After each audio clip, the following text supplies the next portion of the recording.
Crypto currencies खाली एक digital currency होने के अलावा और किस किस तरह की वैल्यू प्रोवाइड कर सकती हैं जानेंगे इस वीडियो में। तो पास्ट के कुछ ईयर्स में हम लोग ने बहुत सुना है क्रिप्टो करेंसीज के बारे में और आजकल इसी की ही हवा चल रही है हर जगह। और कितने ज़्यादा इमेंस रिटर्न निकल के आ रहे हैं इस एसेट क्लास में, ये भी आप सभी को शायद पता होगा। और सब लोगों का मन कर रहा है कि हम लोग भी इस क्रिप्टो करेंसीज के वर्ल्ड में इन्वेस्ट करें। बट जब भी हम लोग इन्वेस्टमेंट करने की सोचते हैं तो बिटकॉइन एक ऐसी क्रिप्टो करेंसी है जो सबसे ज़्यादा पॉपुलर है, जो सबसे ज़्यादा लोगों ने सुनी है। अगर उसके अलावा आपने और कोई क्रिप्टो करेंसी सुनी होगी तो वो इथीरियम होगी। उसके बियॉन्ड मैक्सिमम लोगों को पता नहीं है और किस किस तरीके की क्रिप्टो करेंसीज एग्जिस्ट करती हैं मार्केट में। और अगर पता भी है तो उनको ये नहीं पता है कि उन टोकन्स का क्या पर्पस है। इनफैक्ट बहुत से लोग जो ये वीडियो देख रहे हैं उनको यही नहीं पता होगा कि बिटकॉइन और इथीरियम का भी क्या पर्पस है क्रिप्टो करेंसी के वर्ल्ड में। तो आज की इस वीडियो में ये जानेंगे कि डिजिटल करेंसी के बियॉन्ड भी किस किस तरीके की इमेज वैल्यू प्रोवाइड कर सकती हैं डिफरेंट डिफरेंट तरीके की क्रिप्टो करेंसीज जो कि आज की डेट में मार्केट में एग्जिस्ट कर रही हैं। तो इस पूरे कॉन्सेप्ट को समझाने के लिए सबसे पहले जो आपका समझना जरूरी है वो ये है कि difference between a coin and A token. तो अगर आप थोड़ा भी इंटरेस्ट लेते हो क्रिप्टो करेंसी के वर्ल्ड में तो आपने कॉइन और टोकन ये दो शब्द बहुत ही ज्यादा सुने होंगे। और कॉइन्स और टोकन्स के बीच में बहुत ही ज्यादा कंफ्यूजन हमेशा रहता है कि दोनों में एक्चुअली डिफरेंस क्या है। तो जो भी क्रिप्टो करेंसी के कॉइन है उनकी अपनी एक खुद की ब्लॉकचेन होती है। फॉर एग्जांपल बिटकॉइन है, इथीरियम है, ये दोनों जो क्रिप्टो करेंसीज हैं इनकी खुद की अपनी ब्लॉकचेन है। तो ब्लॉकचेन एक तरीके का डिजिटल लेजर है जो कि डिसेंट्रलाइज है, मतलब कोई सेंट्रल अथॉरिटी उस लेजर को कंट्रोल नहीं कर रही है। और उस पर जो भी ट्रांजेक्शन हो रहे हैं उस क्रिप्टो करेंसी से रिलेटेड वो सब स्टोर होते हैं। तो कॉइन्स जनरली उसी क्रिप्टो करेंसी के होते हैं जिनकी खुद की अपनी ब्लॉकचेन होती है। और टोकन्स उन क्रिप्टो करेंसीज के होते हैं जिनकी अपनी खुद की कोई ब्लॉकचेन नहीं होती। वो जो भी मार्केट में एग्जिस्टिंग ब्लॉकचेन्स हैं उनके ऊपर वो अपनी क्रिप्टो करेंसी की प्रोटोकॉल रन करते हैं। तो फॉर एग्जांपल बिटकॉइन को लेके चलें तो बिटकॉइन की अपनी खुद की एक ब्लॉकचेन है जिसमें जो भी ट्रांजैक्शन होते हैं बिटकॉइन से रिलेटेड वो बिटकॉइन की ही ब्लॉकचेन पे स्टोर होते हैं। और यही सेम चीज इथीरियम पे भी एप्लीकेबल है कि जो भी इथीरियम से रिलेटेड ट्रांजेक्शन होते हैं वो इथीरियम की खुद की ब्लॉकचेन पे स्टोर होते हैं। तो क्यों ऐसा होता है कि जितने भी टोकन्स होते हैं वो अपनी खुद की कोई ब्लॉकचेन नहीं बनाते हैं और एग्जिस्टिंग जो ब्लॉकचेन है उस पर वो अपने प्रोटोकॉल्स को रन करते हैं। तो इसका जवाब बहुत ही ज़्यादा सिंपल है कि अगर आप अपनी खुद की ब्लॉकचेन बनाने जाओ तो ब्लॉकचेन बनाना तो बहुत ही ज़्यादा इजी है। लेकिन कोई भी ब्लॉकचेन कितनी ज़्यादा स्ट्रांग है वो डिपेंड करता है उस ब्लॉकचेन की कम्युनिटी कितनी बड़ी है। अब क्योंकि क्रिप्टो करेंसीज का मेन पर्पज ही है डिसेंट्रलाइज होने का, तो मान लो आपने अपनी खुद की एक ब्लॉकचेन बना भी दी बट उस समय वो ब्लॉकचेन कंप्लीटली सेंट्रलाइज्ड होगी क्योंकि आप ही उसके एक इकलौते वैलिडेटर होगे। तो अगर आपको अपनी ब्लॉकचेन को स्ट्रॉन्ग करना है और एक्चुअली में डिसेंट्रलाइज करना है तो आपको उसमें कई सारे validators all around the globe add करने पड़ेंगे ताकि वो एक्चुअल टर्म्स में डिसेंट्रलाइज हो। अब ये करना बहुत ही ज़्यादा टफ है। ब्लॉकचेन बनाना तो आसान होता है बट उसकी कम्युनिटी बिल्ड करना बहुत ही ज़्यादा डिफिकल्ट होता है। तो इस पूरे ब्लॉकचेन को सक्सेसफुल बनाने के झंझट से हटने के लिए कई सारे टोकन्स जो हैं वो एग्जिस्टिंग क्रिप्टो करेंसीज की ब्लॉकचेन को ही यूज करते हैं अपने प्रोटोकॉल्स रन करने के लिए। तो फॉर एग्जांपल इथीरियम की जो ब्लॉकचेन है वो ये अलाउ करती है कि डिसेंट्रलाइज एप्लीकेशंस उसके प्लेटफॉर्म पे रन कर सकते हैं। और ये जितने भी डिफरेंट डिफरेंट टोकन्स इथीरियम की ब्लॉकचेन पे आके अपनी प्रोटोकॉल्स रन कर रहे हैं इन सभी टोकन्स के जो भी ट्रांजेक्शन होते हैं ये सब के सब इथीरियम ब्लॉकचेन में ही स्टोर होते हैं। और इनका वैलिडेशन भी जो भी इथीरियम ब्लॉकचेन के वैलिडेटर्स हैं उनके द्वारा ही किया जाता है। अब होती क्या है ये ब्लॉकचेन? तो ब्लॉकचेन एक तरीके का डिजिटल लेजर होता है जो कि किसी भी एक सेंट्रलाइज अथॉरिटी के द्वारा कंट्रोल नहीं होता है। वो कंप्लीटली डिसेंट्रलाइज होता है, मतलब उस लेजर पे जो भी ट्रांजेक्शन आएगा उसको वैलिडेट करने के लिए वैलिडेटर्स होते हैं जो कि all around the globe present होंगे। अब क्योंकि all around the globe present होंगे तो किसी भी एक बंदे का उस ब्लॉकचेन पे कंट्रोल नहीं रहता है। उस पे जो भी ट्रांजेक्शन स्टोर होते हैं वो कंप्लीटली ट्रांसपेरेंट होते हैं और सिक्योर भी होते हैं। तो अब जब आपने समझ लिया है कि कॉइन्स और टोकन्स में क्या डिफरेंस होता है, आप जानते हैं कि आज की डेट में किस टाइप की different different crypto currency exist करती हैं मार्केट में। तो फर्स्ट थिंग फर्स्ट, सबसे पहले बिटकॉइन की बात करके चलते हैं। तो बिटकॉइन ने ही क्रिप्टो करेंसी का कॉन्सेप्ट वर्ल्ड में इंट्रोड्यूस किया था। 2008 में इसको फाउंड किया गया था एक एनोनिमस आइडेंटिटी द्वारा जिसको सब लोग सतोशी नाकामोटो के नाम से जानते हैं। अब वो कोई एक सिंगल पर्सन था या ग्रुप ऑफ पर्सन था ये कोई भी नहीं जानता है। और ये जो क्रिप्टो करेंसी है ये एक्ट करती है एज ए डिजिटल गोल्ड। अब डिजिटल गोल्ड क्यों कहते हैं बिटकॉइन को? डिजिटल गोल्ड इसलिए कहते हैं क्योंकि बिटकॉइन की जो सप्लाई है वो लिमिटेड है। 21 मिलियन ही बिटकॉइन होंगे कभी भी इस दुनिया में एग्जिस्टेंस में। और क्योंकि ये नंबर स्केर्स है इसीलिए इसको गोल्ड से कंपेयर किया जाता है और एक फॉर्म ऑफ डिजिटल गोल्ड बोला जाता है। और बिटकॉइन की जो ब्लॉकचेन है उसमें सबसे बड़ा ड्रॉबैक जो है वो ये है कि वो किसी भी तरह का स्मार्ट कॉन्ट्रैक्ट परमिट नहीं करता है अपनी ब्लॉकचेन में रन करने के लिए।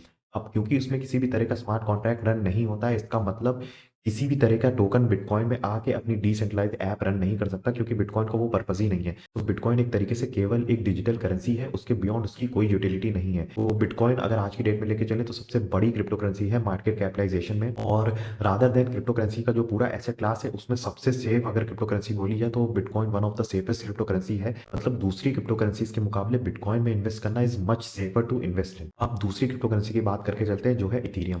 अब इथीरियम की जो ब्लॉकचेन है वो एक्चुअली में अलाउ करती है स्मार्ट कॉन्ट्रैक्ट्स को अपनी ब्लॉकचेन पे रन करने के लिए। मतलब कोई भी लॉजिक अगर आप सोच सकते हो और उसको कोड कर सकते हो तो इथीरियम की ब्लॉकचेन पे आप उसको रन कर सकते हो। और इसीलिए इथीरियम अलाउ करता है कि कई तरह की डिसेंट्रलाइज एप्लीकेशन को अपने प्लेटफॉर्म पे रन करने के लिए। अब जितनी भी आज की डेट में मैक्सिमम डिसेंट्रलाइज एप्लीकेशंस बन रही हैं वो इथीरियम की ही ब्लॉकचेन पे ही बन रही हैं। तो अगर आपने किसी भी तरह का डिसेंट्रलाइज एक्सचेंज के बारे में सुना होगा, या कोई मेटावर्स के बारे में सुना होगा, या फॉर एग्जांपल एनएफटीज के बारे में सुना होगा, ये सारे ही तरीके के टोकन्स यूज कर रहे हैं इथीरियम की ब्लॉकचेन को अपना डेटा स्टोर करने के लिए इथीरियम के लेजर में। तो मतलब अगर आपको किसी मेटावर्स में इन्वेस्ट करना है, या फिर किसी डिसेंट्रलाइज एक्सचेंज में इन्वेस्ट करना है, या फिर किसी डिसेंट्रलाइज फाइनेंस की एप्लीकेशन पे इन्वेस्ट करना है, तो अगर आप इथीरियम पे इन्वेस्ट कर रहे हो तो आप इनडायरेक्टली इन सारे प्रोजेक्ट्स में भी एक्सपोजर ले रहे हो। तो ये एक रादर सेफर ऑप्शन हो जाता है डायरेक्टली किसी भी मेटावर्स के टोकन में या किसी भी डिसेंट्रलाइज एक्सचेंज के टोकन में इन्वेस्ट करने से। क्योंकि ऐसा हो सकता है कि आप किसी भी पर्टिकुलर मेटावर्स में या किसी भी पर्टिकुलर टोकन में इन्वेस्ट करो कि वो कंप्लीटली क्रैश हो सकता है। बट इथीरियम जो कि ब्लॉकचेन है, जो कि बेस है, जिनके ऊपर ये सारे प्रोटोकॉल्स रन कर रहे हैं, उसमें कई तरीके के मेटावर्सेस और डिसेंट्रलाइज एक्सचेंजेस हैं। तो कोई अगर एक फेल भी हो जाता है तो तब भी आप एनीवे सेफ ही रहोगे, क्योंकि उसमें और भी तरीके के प्रोटोकॉल्स रन कर रही हैं। और ऐसा नहीं होगा कि इथीरियम का नेटवर्क कोलैप्स कर जाएगा किसी भी एक पर्टिकुलर टोकन के कोलैप्स से। सो इथीरियम में इन्वेस्ट करना इज मच सेफर, और वो आपको ब्रॉडर एक्सपोजर दे देता है क्रिप्टो करेंसी की मार्केट में इन्वेस्ट करने का। इथीरियम को आप एक तरीके से मान के चल सकते हो, ये एक इंडेक्स की तरह है। फॉर एग्जाम्पल सेंसेक्स या निफ्टी हो गया, जिसमें कई सारी क्रिप्टो करेंसीज के टोकन्स लिस्टेड हैं, और अगर वो टोकन्स अच्छा परफॉर्म करेंगे तो डेफिनेटली जो इथीरियम का कॉइन है वो भी फ्यूचर में जाके एक अच्छी रिटर्न देगा। अब इथीरियम ही इकलौती ब्लॉकचेन नहीं है, और भी कई सारी ब्लॉकचेन है। जो for example Binance smart chain second largest blockchain है, जिसपे सबसे ज्यादा डिसेंट्रलाइज एप्लीकेशन के प्रोटोकॉल्स रन करते हैं।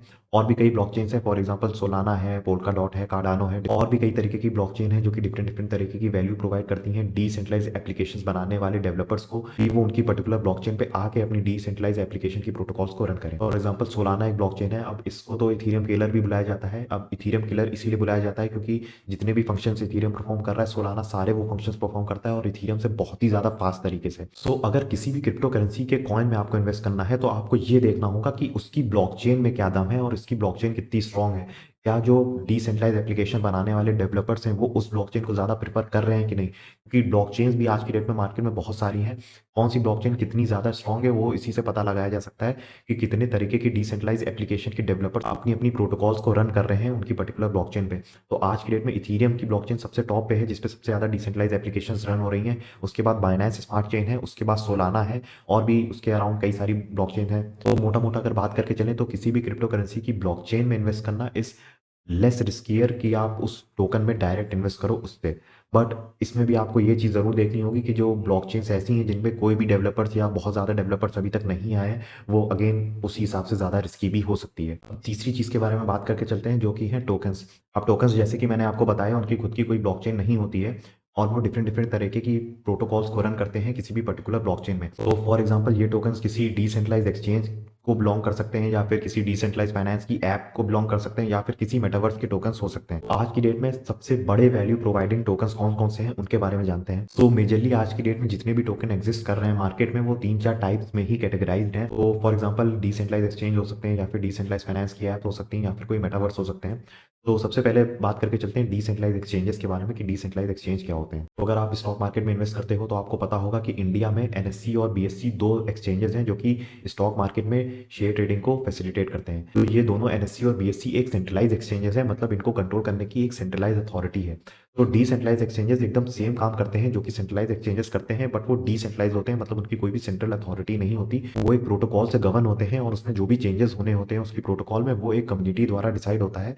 जब वो पूरी कम्युनिटी कंसेंसस पे आ जाती है, तब उस पर्टिकुलर डिसेंट्रलाइज एक्सचेंज की प्रोटोकॉल पे चेंजेस होते हैं। तो अगर आज की डेट में सबसे बड़े डिसेंट्रलाइज एक्सचेंज की बात करके चले तो उसका नाम है यूनिसॉप। तो मैं जो वेबसाइट यूज कर रहा हूँ वो है isthiscoinascam.com। ये बहुत ही अच्छी वेबसाइट है मेरे अकॉर्डिंग किसी भी क्रिप्टो करेंसी को एनालाइज करने के लिए। बट आप चाहो तो coinmarketcap.com या फिर coingecko.com या आपको जो भी वेबसाइट पसंद हो क्रिप्टो करेंसी की रिसर्च करने के लिए आप उसको यूज कर सकते हो। तो इस पे हम लोग यूनिसॉप सर्च करते हैं तो ये यूनिसॉप का पेज हमारे सामने खुल गया है। तो अब आप इसका पूरा डिटेल यहाँ पे जान सकते हो। फॉर एग्जांपल इसकी मार्केट कैपिटलाइजेशन कितनी है और इसका प्राइस अभी इस समय कितना चल रहा है। अगर आप इस पे थोड़ा नीचे आओगे तो आप यहाँ पे प्लेटफॉर्म के अंदर देख सकते हो इथीरियम लिखा है। मतलब यूनिसॉप का जो टोकन है वो इथीरियम की ब्लॉकचेन को यूज कर रहा है अपनी प्रोटोकॉल रन करने के लिए। तो वही मैंने कहा था कि इन टोकन्स की खुद की ब्लॉकचेन नहीं होती, वो किसी ना किसी एग्जिस्टिंग ब्लॉकचेन पे ही अपनी प्रोटोकॉल्स को रन करते हैं। तो यूनिसॉप जो है वो इथीरियम ब्लॉकचेन को यूज करता है अपनी प्रोटोकॉल रन करने के लिए। और ये आज की डेट में सबसे बड़ा डिसेंट्रलाइज एक्सचेंज है मार्केट कैपिटलाइजेशन के बारे में। और ये वेबसाइट मेरे को इसलिए अच्छी लगती है कि अगर आपको जानना है कि कोई भी पर्टिकुलर क्रिप्टो करेंसी का कॉइन या फिर टोकन कितना ज़्यादा स्ट्रॉन्ग है, मतलब कितनी ज़्यादा उसमें वर्थ है, वो आपको इससे पता चल सकता है क्योंकि ये एक तरीके की रेटिंग प्रोवाइड कर देता है। सो फॉर एग्जांपल यूनिसॉप को 7.22 की रेटिंग मिली है आउट ऑफ 10। तो मतलब ये फेयरली एक स्ट्रॉन्ग टोकन है। और अगर आपको और भी डिटेल्स जाननी है यूनिसॉप के बारे में तो आप यहाँ पे नीचे आके कंप्लीट डिटेल्स जान सकते हो। इसकी डिफरेंट डिफरेंट सोशल मीडिया जो भी हैंडल्स हैं वो सब की लिंक आपको यहाँ पे मिल जाएगी, वेबसाइट की लिंक वगैरह आपको यहाँ पे मिल जाएगी। और अगर इस प्रोजेक्ट में कोई भी रेड फ्लैग्स हैं तो आपको इस हेडिंग के अंदर, रेड फ्लैग्स की हेडिंग के अंदर मिल जाएंगे।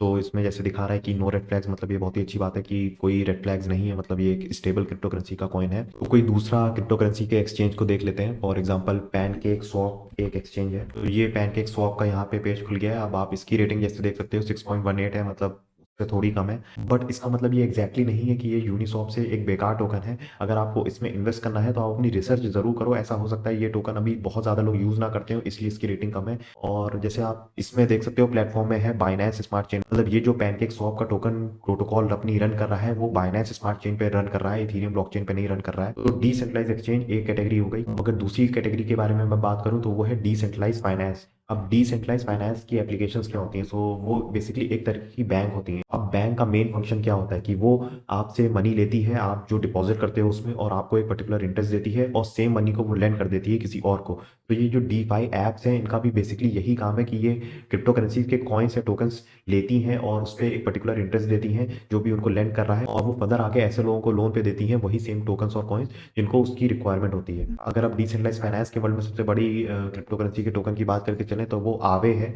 अब इसमें आवे को करते हैं तो ये आवे की प्रोफाइल खुल के आ गई है। अब आप इसमें भी नीचे देख सकते हो कि ये इथेरियम का प्लेटफॉर्म यूज कर रहा है अपनी प्रोटोकॉल को रन करने के लिए, और इसकी कंप्लीटली डिटेल्स आप इसमें जान सकते हो। ये आज की डेट में बहुत ही ज़्यादा बूमिंग है क्रिप्टो करेंसी के वर्ल्ड में, और सबसे ज़्यादा रिटर्न अगर किसी पर्टिकुलर टाइप के टोकन से कमाई जा सकती है तो वो आज की डेट में डीफाई ऐप्स ही हैं। इसमें कई तरीके हैं रिटर्न कमाने के लिए। फॉर एग्जाम्पल ईल्ड फार्मिंग एक वे है जिससे आप इसमें अच्छे अच्छे इंटरेस्ट कमा सकते हो। इनफैक्ट 1000% तक भी आप इंटरेस्ट कमा सकते हो। बट ये आप कैसे कर सकते हो और ईल्ड फार्मिंग क्या होती है ये मैं इस वीडियो में डिस्कस नहीं करूंगा क्योंकि बहुत ही ज़्यादा कॉम्प्लेक्स हो जाएगा। बट इन सब चीज़ों को यूज़ करने से पहले आप एक चीज़ ज़रूर जान लीजिएगा कि बहुत ही ज़्यादा रिस्की है। मतलब बिटकॉइन और इथेरियम में इन्वेस्ट करने से 10 टाइम्स ज़्यादा रिस्की है इन सारी प्रोटोकॉल्स को यूज़ करना इंटरेस्ट कमाने के लिए। और आप अपनी खुद की रिसर्च जरूर करना इन सारे प्रोटोकॉल्स में एक्सपोजर लेने से पहले। अब तीसरे तरीके का जो टाइप है क्रिप्टो करेंसीज के टोकन्स को यूज़ करने का वो है मेटावर्सेस। अब मेटावर्सेस एक तो तरीके के सेंट्रलाइज मेटावर्सेस हैं, जैसे फेसबुक जिसने भी अपना नाम बदल के मेटा कर लिया है उसका एक मेटावर्स है। माइक्रोसॉफ्ट भी मेटावर्स में आज की डेट में काफ़ी ज़्यादा काम कर रहा है। और कुछ मेटावर्स डिसेंट्रलाइज भी हैं जो कि आज की डेट में एग्जिस्ट करते हैं। तो फॉर एग्जांपल डिसेंट्रल लैंड एक सबसे बड़ा मेटावर्स है। तो ये डिसेंट्रल लैंड का पेज खुल गया है और ये भी आप देख सकते हो कि ये इथेरियम ब्लॉकचेन पे रन करता है। तो अगर अब आपको जानना है कि डिसेंट्रल लैंड में आप क्या क्या कर सकते हो और क्या क्या ये चीज़ें प्रोवाइड कर रहा है तो इसकी वेबसाइट पे चलते हैं। तो ये है डिसेंट्रल लैंड की वेबसाइट। तो इसमें आप जान सकते हो कि क्या पर्पज़ है डिसेंट्रल लैंड का और इसमें आप क्या क्या चीज़ें कर सकते हो। तो आप चाहो तो इसको खुद भी एक्सप्लोर कर सकते हो बिना कोई भी वॉलेट बनाए इस समय क्रिप्टो करेंसीज का। यहाँ पे क्लिक करके स्टार्ट एक्सप्लोरिंग पे और आप एज ए गेस्ट इसको डायरेक्टली भी एक्सप्लोर कर सकते हो और जान सकते हो कि एक्चुअली होता क्या है एक मेटावर्स और कैसे वर्क करता है कुछ भी इन्वेस्टमेंट करने से पहले। सो डिसेंट्रलाइज एक फॉर्म ऑफ डिजिटल प्लैनेट है डिफरेंट तरीके का जिसमें आप अपने खुद के लैंड परचेज कर सकते हो, अपने खुद के एवेटार्स बना सकते हो। लैंड परचेज करके आप उस पर कुछ भी कॉन्स्ट्रक्ट कर सकते हो, कॉन्स्ट्रक्ट करके उस पर आप इवेंट ऑर्गेनाइज कर सकते हो या फिर कोई मिनी गेम्स रख सकते हो। तो एन नंबर ऑफ चीज़ें जो कि आप रियल वर्ल्ड में कर सकते हो वो सारी चीज़ें आप एक तरीके से वर्चुअल वर्ल्ड में भी कर सकते हो। वाओ! तो ये ओपन हो गया। Now it is asking me to choose my avatar. So मैं एक मेल एवेटार, इसमें आप कुछ भी अपना नाम टाइप करके इसमें आप अपना कोई भी नाम टाइप करके इसमें एंटर कर सकते हो। तो मैं एग्री कर लेता हूँ। तो ये आप देख सकते हो, ये मेटावर्स खुल गया। So it is like a video game, एक तरीके से वीडियो गेम ही है। और मैं इसको एक्सेस करता हूँ। Now you can see this is a virtual world. So ये तो आप देख सकते हो, ये एक तरीके, तो आप ये देख सकते हो। So this is metaverse going live.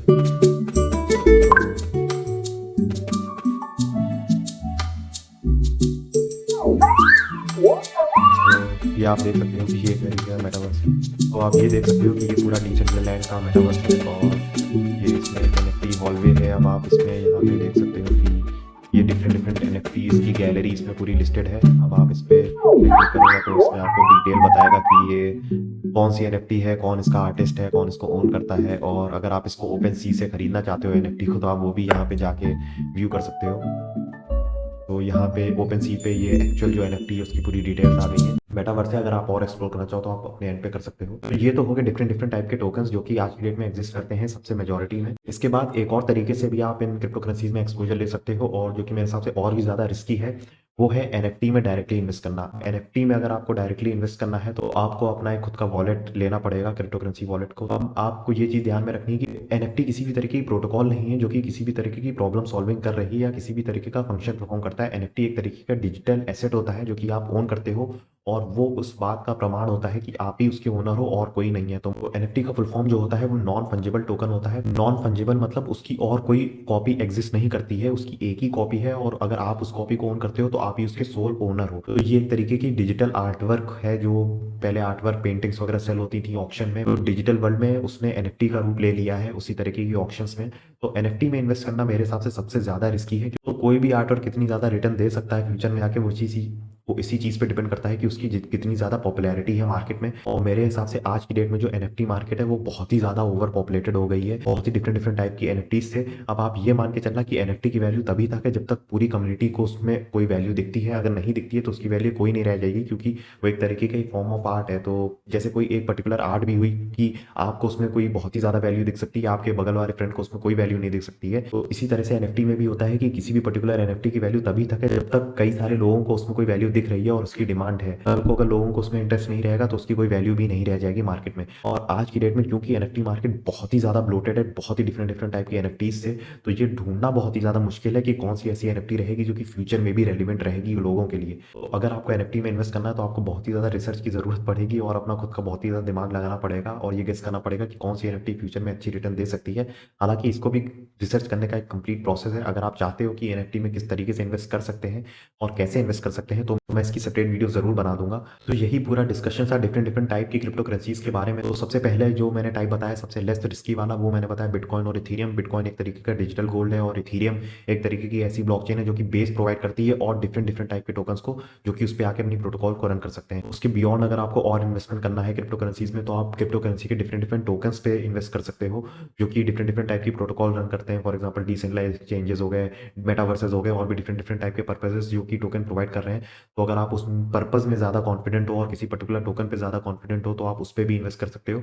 और फिर तीसरा फॉर्म ऑफ इन्वेस्टमेंट हो गया कि आप डायरेक्ट NFT में इन्वेस्ट कर सकते हो। इसके अलावा और भी कई डिफरेंट तरीके हैं कि कैसे क्रिप्टो करेंसी से पैसे कमाए जा सकते हैं। जैसे मैंने बताया था कि DeFi प्रोटोकॉल्स में आप यील्ड फार्मिंग वगैरह कर सकते हो और 1000% तक इंटरेस्ट रेट कमा सकते हो। और भी कई डिफरेंट तरीके हैं क्रिप्टो करेंसीज में पैसे कमाने का। तो कुल मिला के कहने का मतलब ये है कि क्रिप्टो करेंसीज के वर्ल्ड में आज की डेट में रियल पोटेंशियल है एक अच्छा खासा रिटर्न जनरेट करने का, बट ये उतना ही ज़्यादा रिस्की है। और अगर आपको इसमें बहुत ही अच्छी रिटर्न जनरेट करनी है तो इसमें एक बहुत ही रोबस्ट रिसर्च करने के बाद ही आप इसमें इन्वेस्ट करें, तभी आप एक अच्छी रिटर्न कमा सकते हो। वरना इसमें पैसे कमाते आपको देर बिल्कुल भी नहीं लगेगी, क्योंकि ये एसेट क्लास जितनी ज़्यादा रेलिवेंट है उतनी ही ज़्यादा ब्लोटेड भी है। फॉर एग्जाम्पल जैसे .com बबल की बात करके चलें जो कि 1990s के एंड में हुआ था, तो उसमें कुछ रेलिवेंट .com कंपनी जरूर एग्जिस्ट करती थी, बट मेजॉरिटी ऑफ सारी जितनी कंपनीज थी वो एक तरीके की बेकार कंपनियां थी जो कि .com बबल की बस्ट होने के बाद सारी खत्म हो गई। तो क्रिप्टो करेंसी के वर्ल्ड में भी आज की डेट में कुछ ऐसा ही है कि सारे टोकन सारे कॉइन्स अच्छे नहीं है। तो आपको किस चीज़ में इन्वेस्ट करना है, उस चीज़ में इन्वेस्ट करने से पहले अपनी एक अच्छी खासी रिसर्च जरूर कर लीजिएगा। और इस वीडियो में मैंने जितनी भी टोकन्स और क्रिप्टो करेंसी कॉइन और NFTs के बारे में बताया है वो मेरी किसी भी तरह की बाइंग या सेलिंग एडवाइस नहीं है, ये केवल मैं एजुकेशनल पर्पस के लिए बना रहा हूँ। और अगर आपको वीडियो अच्छा लगा है तो लाइक ज़रूर कर दीजिएगा और इसी तरह के और अपडेट्स पाने के लिए मेरे चैनल को भी ज़रूर सब्सक्राइब कर दीजिए। तब तक के लिए बाय बाय।